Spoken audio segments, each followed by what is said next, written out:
Olá a todos os nossos ouvintes, aqui é Fernanda Consorte, economista-chefe do Banco Orinvest. Eu, Velber Barral, nosso consultor, e Cristiane Quartaroli, economista do banco, estamos aqui para mais uma edição do Radar Comex, nosso podcast sobre conjuntura e comércio exterior. Olá, Barral. Bom dia a todos, um prazer de novo estar aqui. Oi, Cris. Olá, bom dia, pessoal. Bom, vamos lá? Já faz um tempinho desde a nossa última edição do Radar Comex, que foi, acho que, no primeiro semestre, e aí algumas coisas mudaram desde então, né? Para melhor, mas também para pior. Eu acho que quando a gente pensa para melhor, a gente tem tido, né? Uma surpresa positiva com o crescimento econômico de forma geral, né? Tanto quando a gente olha as expectativas de crescimento econômico para esse ano, aumentaram bastante, né? A gente saiu lá de uma expectativa de crescimento de 0,5% para esse ano para 2%, né? Com dados de atividade econômica e mercado de trabalho melhor. Por outro lado, o cenário de inflação ainda está bastante pressionado, até que tem baixado no curto prazo, mas ainda está bastante pressionado, o que levou a gente a um forte aumento de juros, e aí a consequência disso é a expectativa de crescimento para o ano que vem muito baixa, né? E, além disso, a gente tem um cenário internacional muito conturbado ainda, né? E tudo isso, né, num cenário eleitoral aqui no Brasil. Então, é esse mix de situação que a gente vai falar hoje aqui, né? Então, eu queria começar perguntando para o Barral, como é que você está vendo, Barral, o cenário internacional, né? A gente tem guerra ainda acontecendo, a gente tem dúvidas sobre recessão nos Estados Unidos, Europa. Fala um pouco a sua visão sobre o cenário internacional. Eu acho que conturbado é uma definição muito interessante, Fernanda. Realmente está conturbado. Então, quais são alguns fatores hoje que afetam o cenário internacional? Uma é a inflação. Quer dizer, a inflação continua muito alta em todo o mundo. Há um carry-over de inflação programada já para o ano que vem. A reação dos bancos centrais tem sido a elevação de taxas de juros e isso, claro, arrefece o crescimento em todo o mundo. Com isso, você tem mais dois fatores ainda importantes. O primeiro deles é a crise de energia na Europa. Todas as ações adotadas pelo governo russo com relação ao abastecimento fizeram com que os preços de energia subissem muito na Europa, já está afetando boa parte do crescimento e afetando, inclusive, o funcionamento de serviços, restaurantes, turismo, etc. Então, claro, dando mais combustível para a inflação.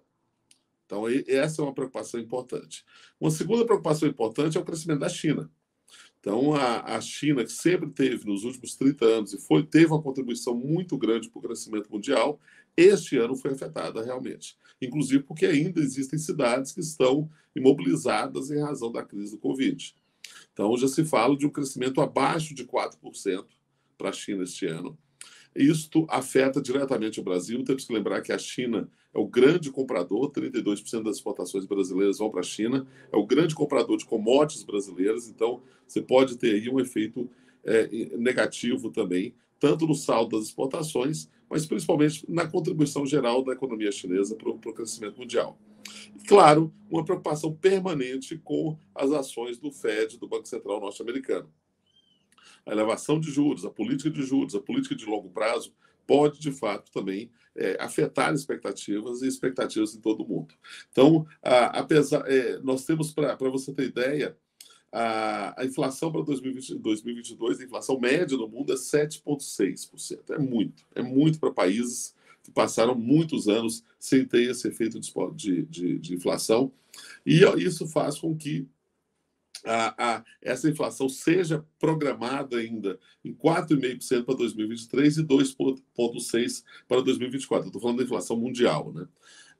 No caso do Brasil, nós também temos, por conta do efeito da taxa de juros elevada no Brasil, se espera uma queda só a partir do final do ano que vem, e isso afeta as expectativas de crescimento para o Brasil. Como você mencionou, uma expectativa hoje muito, muito pessimista, a ideia de que o Brasil no ano que vem pode chegar a mais de 2,5% este ano, mas que para o ano que vem seja algo por volta de 0,5%, porque de fato é muito pouco para um país que passou vários anos já com baixo crescimento. Então esse é um pouco o cenário complexo que nós temos que enfrentar. Pois é, Barral, e não tem, né, como a gente falar que se China, Estados Unidos e Europa vão crescer menos, que isso não vai ter impacto para a nossa economia, né? A gente está falando aí dos nossos principais parceiros comerciais, como você bem mencionou. E claro que uma perspectiva ruim para esses países vai acabar pesando também sobre a gente. E a gente já tem observado isso há algum tempo nas nossas projeções de crescimento econômico, né? O Banco Central ele publica o relatório Focus toda semana, a gente acompanha isso aqui semanalmente, né? Vocês comentaram, né? As expectativas para esse ano, embora a gente tenha aí uma perspectiva de um crescimento cerca de 2%, o Focus hoje mostrou algo ao redor de 2,20%, que ainda assim não é lá um crescimento excelente, né? As projeções para os próximos anos elas estão sendo revisadas para baixo constantemente, né? Para vocês terem uma ideia, as projeções do PIB para 2023 no início desse ano estavam aí ao redor de 2%, hoje já não chega a 2%, né? A Fernanda mencionou isso no começo da nossa conversa. E para 2024, a gente espera aí um crescimento de 1,8%, que é muito pouco, né? Então, é um crescimento pouco sustentável, tá difícil da gente visualizar que a gente vai ter um crescimento em investimento nos próximos anos, que é o que acaba sustentando a economia, né? Pelo contrário, a gente tem ainda algumas mazelas que podem prejudicar ainda mais esse quadro, como o cenário fiscal, né, Fernanda? O que você tem para falar aí desse cenário fiscal para a gente? Fiscal é o grande calcanhar de Aquiles do Brasil, né? Entra ano, sai ano, né? A gente teve uma tentativa aí de melhora de fiscal importante com a reforma da Previdência, mas ao longo da pandemia, né, ao longo dos anos pandêmicos, obviamente isso se deteriorou, porque a gente tinha que fazer esses gastos por conta do cenário de decreto de emergência, isso tinha que acontecer, mas o fato é que os gastos ainda seguem num ritmo muito forte, né? Pós-pandemia, vamos dizer assim, né? Pós um período mais claro, houve até alguma recuperação, mas a gente sabe que essa recuperação está muito ligada à inflação, né? A arrecadação aumentou muito na esteira de você ter aumento de inflação, né? E, ao mesmo tempo, a gente segue com um cenário de gastos muito exacerbados, né? A gente tem visto aí medidas que são chamadas de eleitoreiras, né? Vamos dizer assim, né? Que preocupa, né? Esse ano a gente, né, agora recentemente, né, a gente teve uma discussão grande em relação à PEC dos benefícios, né? E a gente viu o nosso ministro da Economia também recentemente falando que existe o teto de gastos, mas ele é retrátil, né? Então, que isso pode ser ajustado, não é, né? Porque, na verdade, o teto de gastos, quando foi feito em 2016, é isso, né, Barral? 2016, que entrou, que saiu o teto de gastos. Ele foi um ganho institucional muito grande para a economia brasileira, né? E fiscal é uma coisa importante até para a atração de investimentos, como você estava mencionando, né? A gente precisa ter um quadro fiscal relativamente saudável, né, a despeito dos gastos de pandemia, mas assim, um quadro relativamente saudável para a gente começar a ser um atrator, né, um país que atrai investimentos de longo prazo estruturais, né? Então, isso é muito importante. Então, a gente não sabe, né? E até pensando que a gente vai ter ou uma continuidade do governo ou um novo governo a partir do ano que vem, não está claro qual que vai ser, seja um cenário ou seja outro, qual que vai ser a condução fiscal, né? Porque a gente viu recentemente que o governo tomou medidas, entre aspas, mais populistas, né? Isso vai continuar no eventual novo mandato? Se a oposição ganhar, como é que ela vai segurar esse fiscal que está num cenário extremamente delicado, né? Então, um tema muito, muito difícil e complexo que a gente vai ter que acompanhar muito com lupa a partir do ano que vem, né? Acho que a partir do final de outubro, novembro, a gente já vai ter esse tema bem claro, né? Então, quando, por exemplo, né, quando a gente pega projeções de dívida bruta do PIB para esse ano, elas estão ao redor de 80%, o que é mais ou menos estável em relação ao ano passado. Mas se tem uma expectativa de deterioração dos resultados nominais por conta do custo de dívida, claro, né, ainda mais por conta da alta da Selic, o que implica numa trajetória ascendente no médio prazo, né? Isso é importante mencionar, né?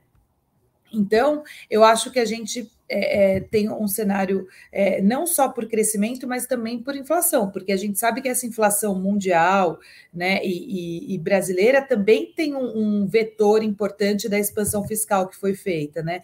Então, quando a gente olha para 2023, o que pode trazer de consequência?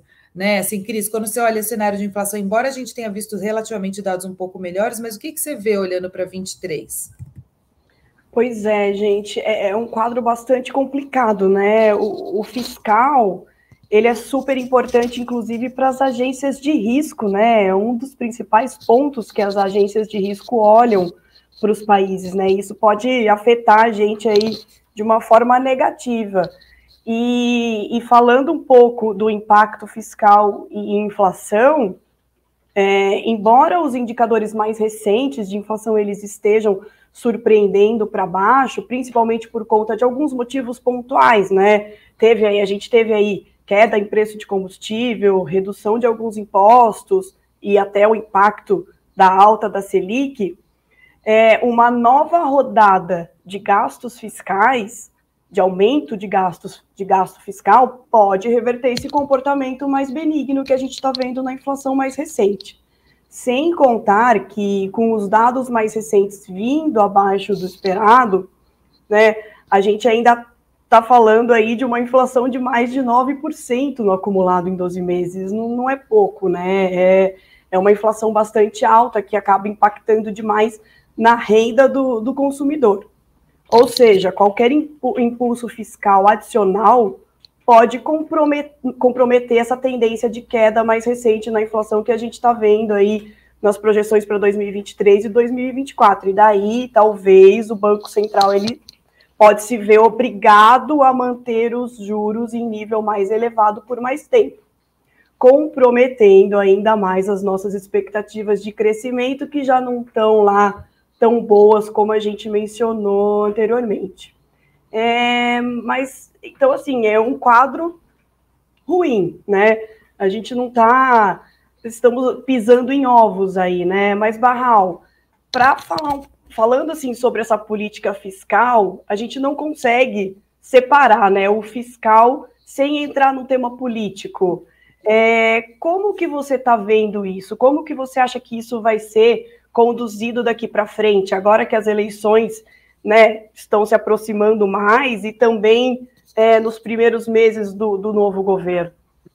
Liz, eu acho que vocês duas tocaram num ponto que é o número de medidas populistas que foi aprovado este ano. Quer dizer, isso aí vai ter um impacto para o ano que vem.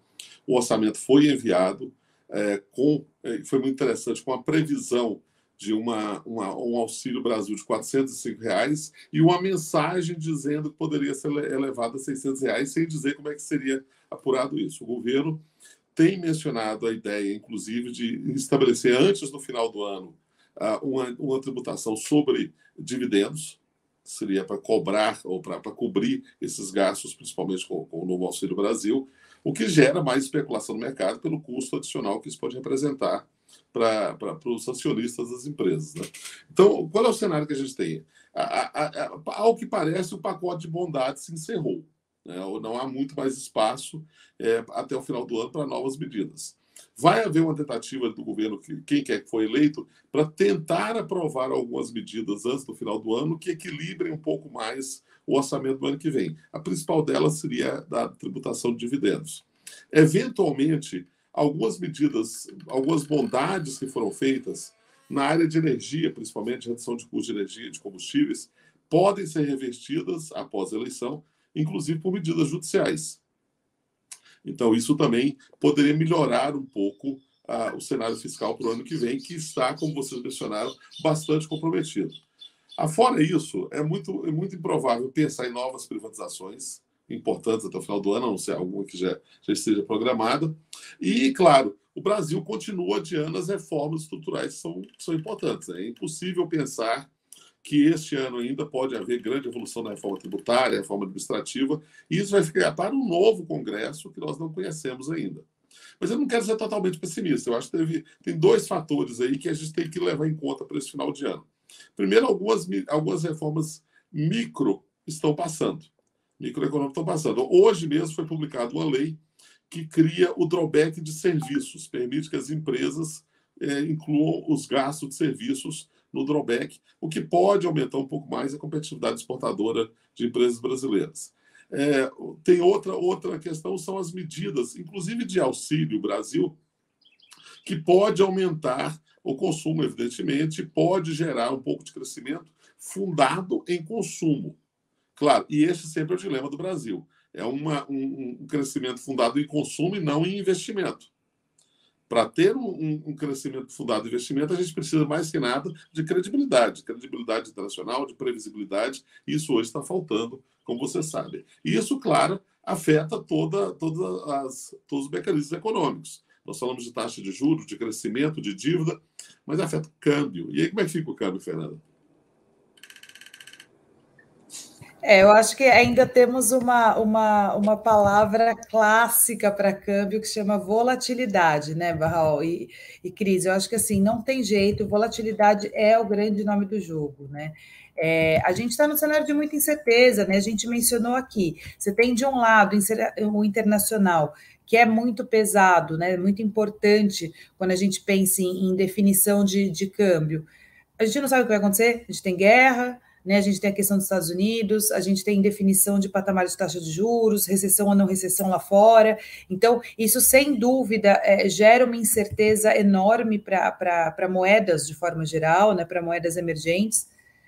E, além disso, né, as próprias eleições, né, o que a gente estava falando, a gente não sabe se o novo governo vai fazer, num eventual novo governo, ele vai dar continuidade nessa forma fiscal ou ele vai dar um passo atrás?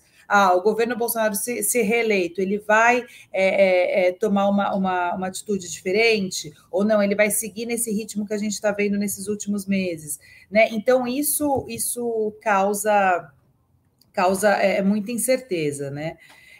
Eu acho que, assim, a gente tem, né, uma coisa que ancora uma possibilidade de taxa de câmbio um pouco melhor o nível da taxa de juros, que está muito alto, e daí, passadas as eleições, você tem um pouco de visibilidade, daí eu acho que tem um espaço para você ter um recuo, né? Seja qual for a decisão eleitoral, só para você ter um pouco mais, só por você ter um pouco mais de visibilidade, acho que você acaba tendo espaço para recuo, ainda mais nesse nível alto de taxa de juros. Mas eu não sei o quanto isso eventualmente seria duradouro, né? Mas eu acho que no curto prazo, pelo menos até novembro, a gente vai ter esse sobe e desce contínuo importante, né? E daí, quando a gente olha para frente, o cenário ele é uma grande teia de hipóteses, né? A gente começa lá de fora, né? O cenário internacional para o ano que vem vai melhorar, vai piorar. Se melhorar, como é que vai ser a condução aqui dentro, né? O Barral mesmo mencionou, tudo bem, a gente vai definir o presidente, mas a gente também tem um novo Congresso, né? A gente sabe que isso é super importante, né? Para pensando em reformas, enfim. Então, a combinação do que vai acontecer lá fora e como é que vai ser esse novo quadro político aqui no Brasil a partir de 22, que vai definir. Então, pode ser muita coisa. Eu acho que a gente está numa fase que é até ruim para quem está ouvindo, mas é a verdade que a gente pode ir desde uma possibilidade de um crescimento baixo de novo 23 até um ganho de confiança que sustente pelo menos um respiro, né?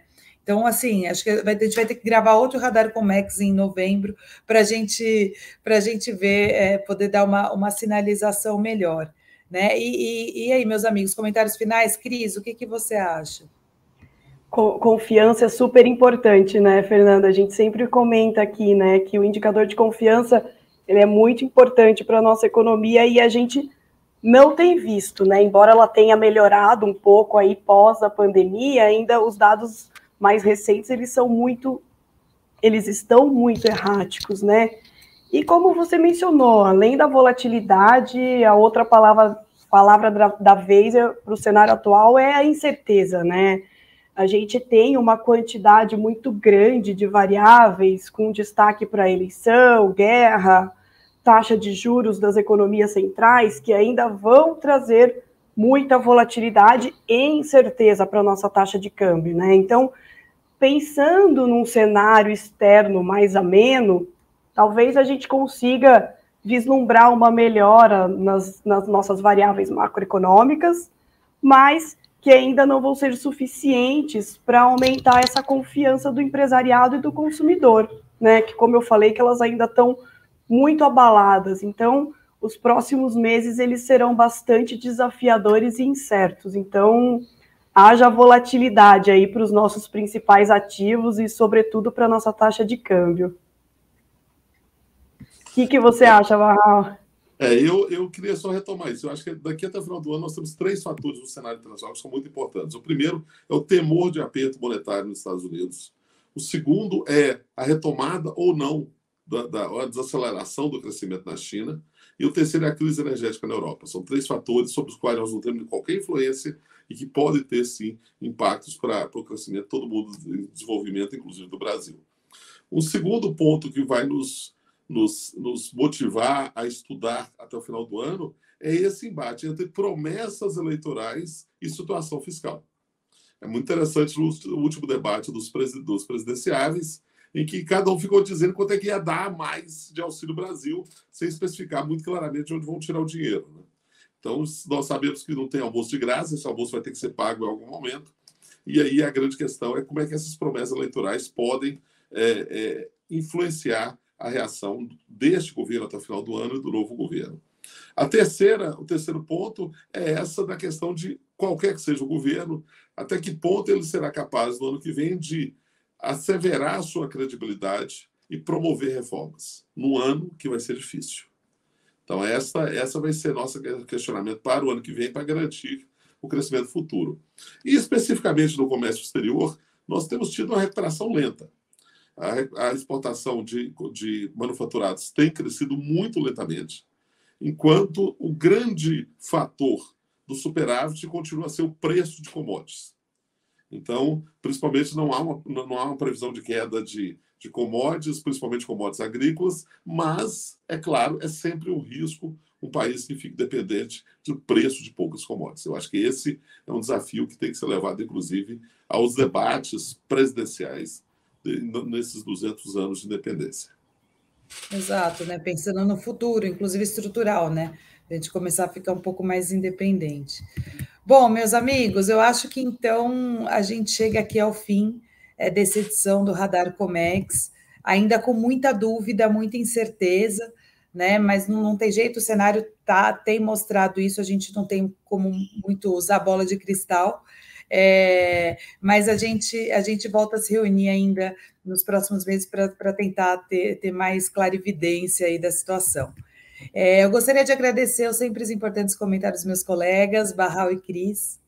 Obrigada a todos e até a próxima. E nos acompanhe em nossas redes sociais. Tchau, pessoal.